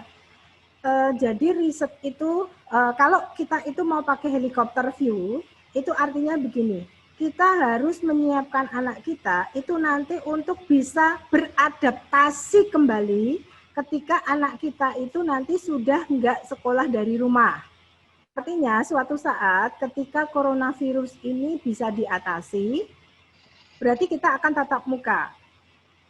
Nah, orang tua itu harus menyiapkan sampai sejauh itu. Artinya orang tua harus pakai helikopter view. Nah, saran dari para ahli itu adalah begini. Yang merah tetap sibuk berkegiatan. Itu artinya siapapun, baik anak maupun orang tua, itu untuk mengurangi energi berlebihan dan untuk mengurangi stres, itu harus punya kegiatan bermakna, meaningful. Intinya itu, jadi bukan hanya sekedar berkegiatan, tetapi meaningful. Kalau tadi Bu Tika, anak-anak sudah main layang-layang, itu benar. Artinya, udah ada energi yang dikeluarkan secara fisik. Tetapi mungkin anak-anak bisa diajak untuk melakukan kegiatan yang meaningful, punya kontribusi untuk orang lain. Nah, ini tergantung anaknya. Kalau misalnya anaknya itu sudah bisa membuat semacam video media ajar gitu. Anak-anak itu bisa bikin video atau bikin media ajar yang lain untuk nanti kita upload di YouTube gitu. Nah, saya kira Bu Tika bisa belajar bagaimana punya akun di YouTube karena itu kayaknya gampang sekali. Lalu bisa mengupload video. Nah, ketika anak itu berkegiatan pakai mikir, bukan hanya fisik, itu lebih lelah ya dibandingkan kalau kegiatan hanya fisik. Jadi melakukan sesuatu yang meaningful itu membuat anak lebih happy dan membuat anak itu lebih lelah. Karena kan sebetulnya persoalannya supaya malamnya itu bisa tidur dengan lebih baik. Nah, lalu yang kedua yang penting itu adalah merah paling bawah itu Bu Tika dan para mama papa memelihara rutinitas. Jadi meskipun tidak sekolah, contoh nih, anak saya itu kan naik sepeda kalau sekolah. Dari rumah ke sekolah itu berangkat itu 5:30 pagi, paling lambat itu jam 6 pagi. Jadi anak saya itu jam 4 pagi pasti sudah bangun. Kalau dulu tidak school from home. Nah, sehingga jam 4 pagi bangun, kalau dia mau sarapan ya sarapan, kalau enggak hanya membawa bekal. Jadi bukan enggak sempat sarapan, dia mau sarapan atau enggak. Kalau mau dimakan di rumah, kalau enggak mau biasanya dia bawa. Nah, rutinitas macam ini itu tuh harus dibangun. Artinya, ya mungkin anak saya enggak perlu bangun jam 4 pagi, tetapi jam 5 pagi itu sudah bangun, lalu bikin sarapan bareng, lalu mandi, lalu standby mau sekolah. Nah, lalu biasanya anak saya itu bersepeda karena kalau ke sekolah kan bersepeda. Maka anak saya memanfaatkan waktu antara jam 5 sampai jam 7 itu bersepeda kayak layaknya kalau mau berangkat sekolah. Lalu nanti sekolah online jam 7. Nah, anak-anak juga harus dibiasakan kalau misalnya sekolah online itu ya kayak sekolah, duduk, punya ruangan. Jadi enggak di tempat tidur gitu. Nah, anak yang sekolah online sambil tiduran itu energinya jelas tidak keluar. Nah, tentu dia enggak akan selelah biasanya. Nah, lalu yang paling penting adalah kita tetap harus punya aturan nonton apapun itu sampai jam berapa, itu adalah aturan kita. Jadi kita enggak boleh juga membiasakan anak kita nonton apapun sampai malam hari. Karena ini akan terbawa terus, kebiasaan itu dibentuk 3 hari saja, itu sulit diubah ya. Apalagi kalau kebiasaan ini berlangsung lebih dari 6 bulan. Itu kok saya yakin para orang tua akan semakin kesulitan mengubah kebiasaan anak. Maka memelihara rutinitas ini penting. Nah, artinya para mama papa ini juga tertib, pagi mandi, ganti baju. Itu yang saya sarankan. Kalau biasanya bedaan, ya bedaan gitulah. Mungkin nggak make upan. Tapi rapi. Kenapa rapi? ini kayak membangun atmosfer semua orang rumah itu berkegiatan. Ya, lah kalau bapak ibunya males-malesan, ini tidak membangun atmosfer. Ini yang mau saya katakan. Nah kalau papa mamahnya juga nggak aware bahwa anak-anak itu nonton YouTube atau nonton apapun, nah ini sebetulnya kita mulai membangun kebiasaan yang kurang baik pada anak-anak. Entah anak-anak itu nanti kecanduan game, kecanduan nonton film, atau nonton apapun. Nah, oleh karena itu, orang tua juga harus tertib. Nah, rutinitas ini tidak hanya berlaku untuk anak-anak menurut saya, tapi berlaku untuk orang tua.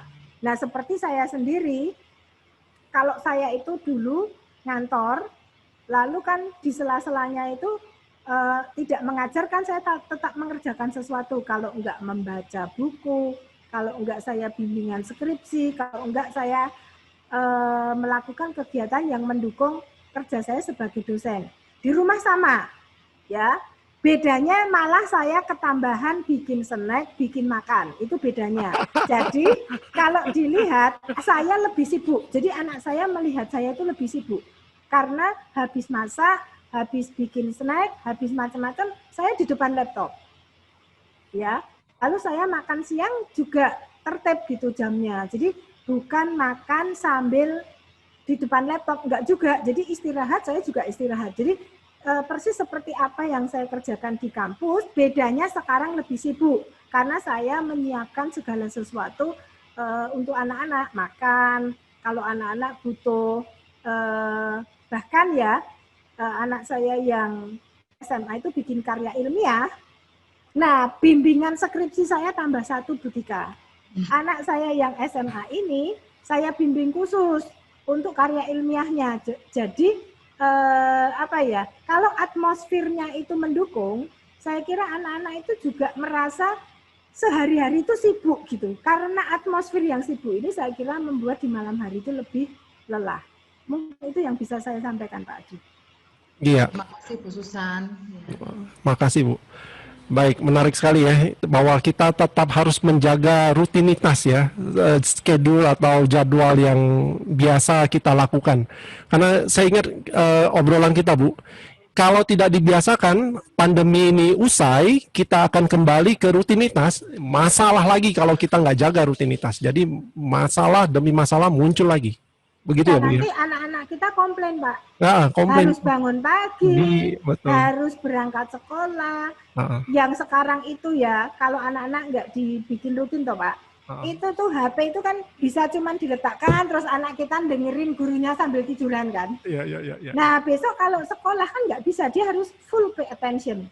Nah itu anak-anak akan stres lagi, karena biasanya di rumah, bahkan loh ini kalau anak-anak yang agak orang tuanya kurang memperhatikan, itu di sebelahnya itu bisa nonton film, TV, terus ini HP-nya ini pakai earphone, dengerin gurunya. Nah, maksud saya, ini kan nggak mungkin kalau dilakukan di ruang kelas.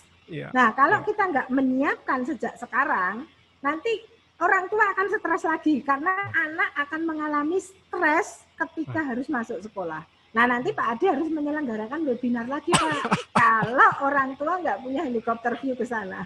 Iya. Jadi solusinya rutinitas tetap harus dijaga. Jadi hiduplah seperti kita menjalankan hidup biasa ya, rutinitas biasa ya, yang seharusnya kita lakukan ya. Ya makanya dukung kalau anak itu naik sepeda gitu ya.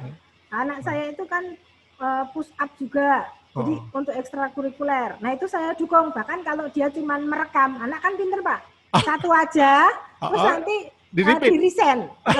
Saya bilang nggak gitu. Nah, lalu saya sendiri juga mau menemani olahraga, meskipun saya nggak di video, anak yang di video, tapi saya mengatakan, yuk mama juga kurang olahraga gitu. Jadi mama mau ikutin kamu yang olahraga mama ikutin. Jadi emang ada usaha kita lah. Memang gimana ya? Menurut saya anak itu masih di bawah tanggung jawab parent. Itu gitu yang menurut saya begitu Pak. Baik. Bu, mohon ini izin Bu Lani, kebetulan di samping saya mendengar dan beliau langsung kling, tiba-tiba ada ide, beliau mau menyampaikan sesuatu. Bu Lani. saya sebagai orang tua yang bukan seorang ibu, jadi pandangan saya pasti berbeda dari Bu Susan, Bu Tika, dan sebagainya. Ada satu pandangan saya yang saya anggap orang tua itu aneh, Bu Susan. Kenapa? Karena ada satu ketika saya ini disuruh ngomong di depan ibu-ibu yang komplain tentang teknologi. Nah, saya cuman kasih pertanyaan. Sing nukokke HP sopo? Lah, kalau anak itu masih dalam urusan kita, seperti yang kata Bu Susan tadi, yang masih kita jaga karena kita tuh merasa bertanggung jawab, maka sungguh aneh kalau orang tua itu punya masalah, anak yang kekedanan handphone, itu bagi saya itu konyol banget gitu loh. Masalah itu dengan sangat gampang di stop, yaitu apa? HP disita jam segini.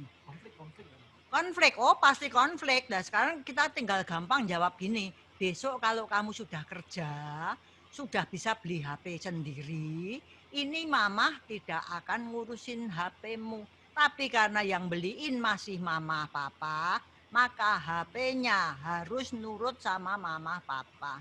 Anaknya nangis? Anaknya nangis, bagus supaya energinya tersalurkan. Jadinya malam bisa langsung tidur dengan bagus.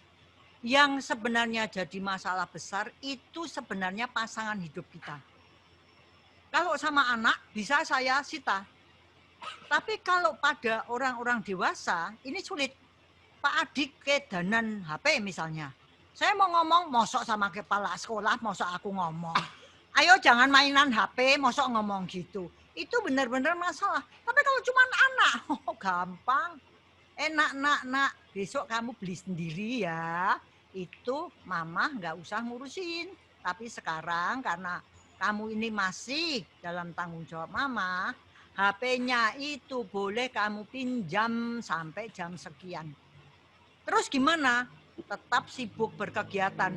Kadang-kadang orang tua kan nggak mudeng ya, mau suruh apa? Karena apa? Karena mamahnya sendiri atau papanya sendiri sibuk HP-nan.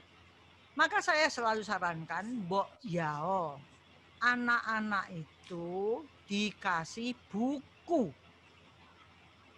Kenapa? Karena buku itu membuat kegiatan yang bermakna untuk imajinasinya anak. Seperti misalnya kalau kita baca buku silat misalnya. Wah itu kemudian dia mengangkat satu kaki dengan pandangan mata lurus. Dia siap. Itu kan kita bayangkan lain dengan kita nonton film. Misalnya seperti itu. Jadi anak kalau suka membaca, aduh itu udah enak duluan. Tapi sekarang siapa yang mau baca? Nggak ada. Jadi Bu Tika pinjem buku sekolahan. Dimulai dari buku karangan saya, Di Dalam Derita Manusia Membaca. Itu bukunya kecil, tulisannya gede-gede. Umurnya saya itu waktu itu masih kecil. Jadi anak-anak bisa mengikuti sejarah itu. Plus kesialan saya banyak. Jadi kalau Bu Tika ngandani Haria, nak, orang hidup itu bisa loh dari kaya jadi bangkrut. Nih lihat Bulani. Ada maknanya dia belajar. Dan kalau orang itu dalam kondisi tiduran baca, boleh dibilang pasti langsung tidur nyenyak. Kalau lebih sulit disuruh baca buku matematika atau psikologi, luweh angel, langsung tidur nyenyak. Jadi bisa dikaitkan dengan kegiatan fisik. Ayo sapu rumah, ayo ngepel rumah, ayo ngecat rumah, ayo kamar dibersihkan, ayo kasur dikeluarkan, ayo ditebai, ayo segala macam bisa, itu fisik. Tapi karena kita ini sudah kondisinya lebih sejahtera, kalau dulu kan saya ngatur kursi kelas, kalau sore diatur balik karena tempatnya cuma nyewa misalnya gitu. Sekarang kan enggak, sudah punya cleaning service. Akibatnya apa? Secara fisik saya kurang berkegiatan seperti tadi yang dikatakan Bu Susan. Tapi kalau susah cari apa?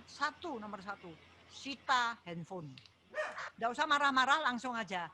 Sudah handphonenya udah capek nak, biar tidur dulu ya. Nih, Mama kasih buku belajar. Atau ini menarik loh, ini ada buku yang judulnya apa ini, apa itu gitu kan nggak salah. Itu buku-buku tentang penemuan-penemuan para ilmuwan. Bentuknya seperti komik. Itu juga menarik. Jadi bermanfaat seperti tadi kata Bu Susan, kegiatan bermanfaat. Baca juga baca yang bermanfaat. Saya kira ini banyak yang bisa meruntuhkan masalah orang tua bahwa HP-nya harus tidur. HP-nya mau bobok, HP-nya mau istirahat, udah capek. Seperti itu. Bu Susan, ya, saya setuju dengan Bu Lani. Kedisiplinan itu juga pada orang tua ya. Nah kalau orang tuanya masih mainan HP atau orang tuanya masih juga berkegiatan, saya kira anak-anak ya itu akan mengatakan omong kosong gitu. Lalu yang kedua, kalau kita itu mau mendampingi anak sebelum tidur itu penting menurut saya. Jadi misalnya, ajak aja cerita. Ini kalau tadi Bu Lani kan ngomong, ini buku bisa dibaca. Ajak cerita, ajak diskusi sehingga anak ingin tahu, lalu pastikan anak kita tuh nggak pegang HP. Kalau tadi Bu Lani bilang, oke, HP-nya kita ambil. Nah, kalau memberi buku, saya kira juga mungkin pertama-tama bukan sekedar memberi buku, tetapi orang tua kayak mendampingi anak pertama-tama supaya ingin tahu membaca buku itu. Nah, kadang-kadang ya diajak diskusi aja kan rada angel loh ini diskusinya. Belum baca aja sudah ngantuk kalau menurut saya ya. Jadi saya kira upaya-upaya lebih orang tua untuk membangun minat itu bukan sekedar memberi. Tetapi saya sendiri sebagai orang tua pernah membaca, lalu berdiskusi sebelum anak itu membaca, lalu biarkan anak membaca. Jadi kayak anak itu merasa bukan saya hanya disuruh tidur, tapi orang tua itu memahami bahwa saya nggak bisa tidur, lalu mencoba mengajak saya melakukan kegiatan yang bermanfaat. Saya kira itu yang paling penting, Bu Tika dan para mamah papah yang ada di sini. Saya kira terima kasih atas highlight-nya Bu Lani. Monggo Pak Adi, silahkan.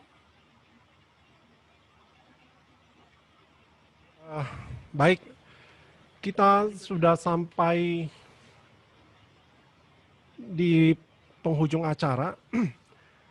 Saya pikir kita akan tutup dengan kesimpulan. Saya ingin minta Bu Susan tolong disimpulkan dengan beberapa kalimat yang tadi pesan-pesan Bu Susan terakhir untuk orang tua di masa pandemi ini, bagaimana kita supaya jadi tangguh.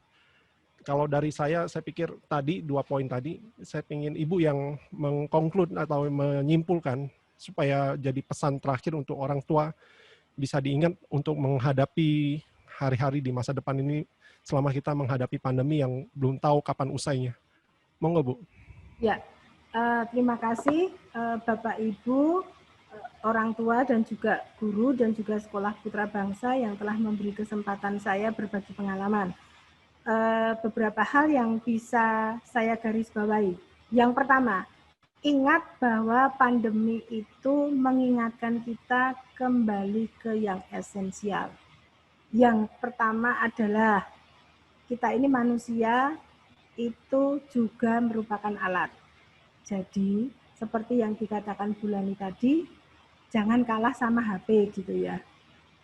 Kalau HP kita sita, selesai toh masalahnya. Nah, siapa yang punya kendali? HP-nya atau manusianya? Saya kira manusianya. Lalu yang kedua, kembalilah ke esensial bahwa family itu nomor 1 di dalam mengembangkan anak. Jadi jangan salah ya, bukan sekolah yang pertama, tetapi orang tualah yang pertama bertanggung jawab atas hidup anak. Nah, sekarang kita sedang diingatkan tugas utama kita sebagai parent yang selama ini kita dininabobokkan dengan menyekolahkan anak di ruang sekolah. Nah, ini yang perlu Bapak Ibu kita semua sadari, inilah tugas kita. Nah, kalau ini tugas kita, maka memberi contoh, memberi teladan, dan melakukan hal-hal yang harus dilakukan anak itu lebih baik dibandingkan kita hanya menyuruh anak melakukan, itu yang pertama, atau membantu anak saja tanpa membuat anak itu memecahkan masalahnya sendiri. Ini dua hal yang jelek juga. Menyuruh anak saja itu jelek, atau saya yang menyelesaikan masalah, itu juga jelek. Jadi kita harus berempati, sekaligus membuat anak itu menjadi problem solver. Itu yang kedua. Nah, kembali yang ke esensial ketiga adalah manusia itu prinsipnya adalah empati. Jadi kalau manusia itu nggak punya empati, Pak Adi, itulah yang disebut kepribadian psikopat dan antisosial. Psikopat. Ya, dan antisosial. Kenapa disebut antisosial dan psikopat? Karena mereka nggak punya kemampuan empati pada orang lain dan nggak punya kemampuan untuk membantu orang lain dengan welas asih. Maka bagi kita yang nggak punya gangguan mental ini, jangan membuat diri kita mengalami gangguan mental seperti itu. Itu tentang kontribusi. Dan kontribusi ini penting. Mengapa? Karena pandemi ini atau krisis hidup apapun, itu bisa diselesaikan dengan lebih baik kalau setiap orang tidak hanya berpikir tentang dirinya sendiri, tetapi mau keluar dari dirinya sendiri sehingga berguna untuk orang lain. Nah, riset itu menunjukkan ketika orang itu merasa berguna untuk orang lain dan berkontribusi, maka dia itu akan lebih bahagia dibandingkan orang yang memikirkan dirinya sendiri. Mengapa?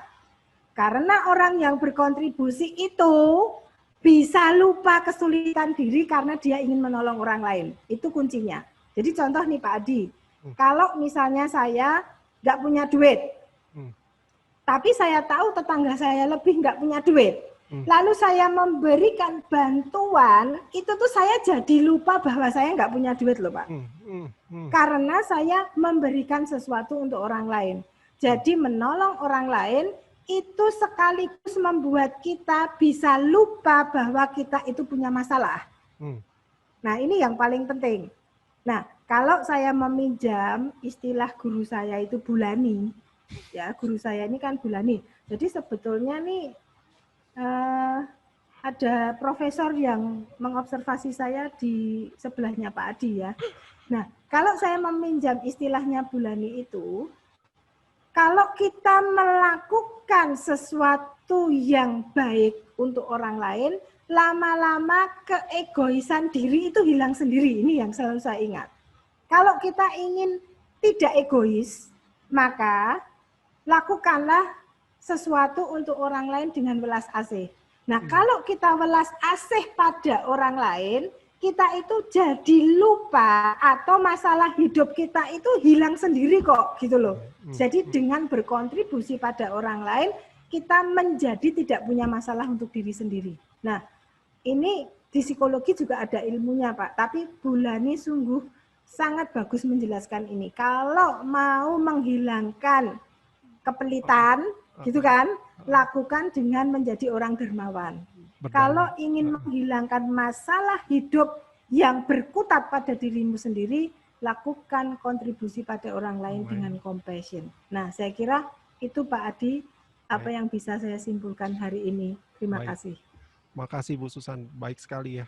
Saya pikir kalau semua keluarga bisa mengatasi problem-problem yang muncul di keluarga dengan menggunakan tips-tips tadi, ya. Kami sebagai sekolah yang mengupayakan supaya anak-anak tetap punya kompetensi yang diharapkan, kami bisa dijadikan partner, ya. Kan anak adalah bagian dari keluarga. Kalau anak ternyata menjadi bagian dari persoalan keluarga, di forum ini saya sampaikan, kami sebagai pihak sekolah, partner Bapak Ibu, kami siap untuk membantu, ya. Kami siap membantu, kami siap untuk mendampingi anak Bapak Ibu semua. Sekali lagi kita harus samakan tujuan anak-anak kita yang kebetulan ada di keluarga Bapak Ibu, ini diharapkan menjadi generasi yang unggul, ya, menjadi pribadi yang unggul. Jadi mari kita sama-sama upayakan harapan itu tercapai. Nah, harapan itu bisa tercapai dari apa yang disampaikan Bu Susan, keluarga harus tangguh. Keluarga harus mampu mengatasi masalah-masalahnya sendiri. Ya. Jadi kami menempatkan diri sebagai bagian dari pemecah masalah, jadi ikut nimbrung memecahkan masalah. Ya. Saya kira itu yang jadi penutup untuk pertemuan kita. Sekali lagi terima kasih Bu Susan untuk sharingnya. Bu Susan, sebagai informasi Bapak Ibu, ini beliau jamnya padat. Setelah pertemuan kita, beliau juga akan webinar dengan orang tua yang latar belakangnya pekerja migran. Jadi TKW ya, kebanyakan wanita, tenaga kerja wanita yang ada di Asia. Malam ini yang di Singapura ya Bu ya tadi ya? Iya. Yang di Singapura. Jadi keluarga-keluarga yang profilnya ibunya bekerja di luar dan tetap harus mendampingi anak. Jadi tantangannya bisa jadi berbeda.